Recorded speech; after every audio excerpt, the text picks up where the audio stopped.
Olá! Seja muito bem-vindo à nossa aula 7 do nosso curso de Algoritmos e Lógica de Programação. E nesta aula nós iremos aprender o que são variáveis. Aqui fala Wagner Gaspar, do canal Programe Seu Futuro.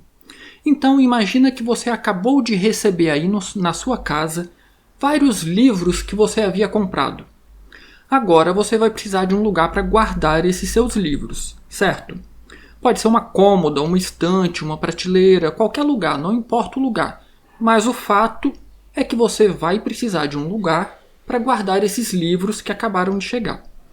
E aí, perceba dois elementos importantes. O primeiro, nós temos alguns objetos que precisam de um lugar para serem guardados. Neste caso, os livros que você comprou. E o segundo ponto importante, nós precisamos de algum espaço, de algum local para guardar esses livros. Então, nós temos objetos a serem guardados e precisamos de um lugar para guardar esses objetos. E aí, então, vamos continuar com esse raciocínio. Esta situação ela representa muito bem o que acontece quando nós criamos uma variável. Porque criar variável, programar, é tudo muito abstrato, é tudo muito lógico. É um texto que vai se converter em energia no computador. Então vamos tentar entender o que isso significa. Imagine que seu algoritmo pede para o usuário digitar, por exemplo, a idade dele. A idade que ele irá digitar é um número. Ele pode representar, nesse nosso exemplo, um livro. Então o usuário digita a idade dele, essa idade ela é um número. Vamos entender esse número como o nosso exemplo aí dos livros que você acabou de receber. Esse número que representa a idade do usuário, assim como os livros, precisa ser guardado em algum lugar. Neste caso, na memória do computador. E como que nós guardamos dados na memória de um computador? Nós guardamos dados ou informações no computador separando uma parte da memória do computador para receber esses dados. Dessa forma, a memória do computador pode ser entendida como uma estante, com espaços vagos. E aí nós vamos pegar um pedaço desse espaço ou nós vamos pegar o nosso número, que pode ser compreendido como livro, e vamos colocar nesse espaço vago. Quando ligamos o computador, essa memória, a nossa estante, ela está completamente vazia, mas por pouco tempo.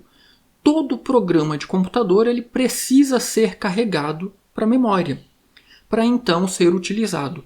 E o sistema operacional, adivinhe, também é um programa de computador, um programa bem complexo, mas é um programa de computador.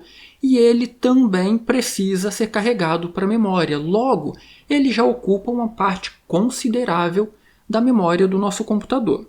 Muitas linguagens de programação seguem o mesmo padrão para a criação de variáveis.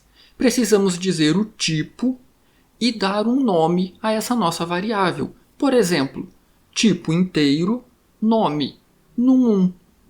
Tipo caractere, nome letra 1. Nós, pessoas, enquanto estamos conversando, entendemos facilmente a diferença entre letras, números, uma palavra, uma frase. Mas o computador não. Por isso que precisamos dizer a ele o que vamos guardar em cada região de memória que separamos. Esses são os chamados tipos primitivos de dados, presentes aí na maioria das linguagens de programação. E por que primitivos? Porque são os mais simples. Normalmente toda linguagem de programação já fornece esses tipos para o programador. E aí o programador então vai construir com esses tipos os tipos de dados mais complexos.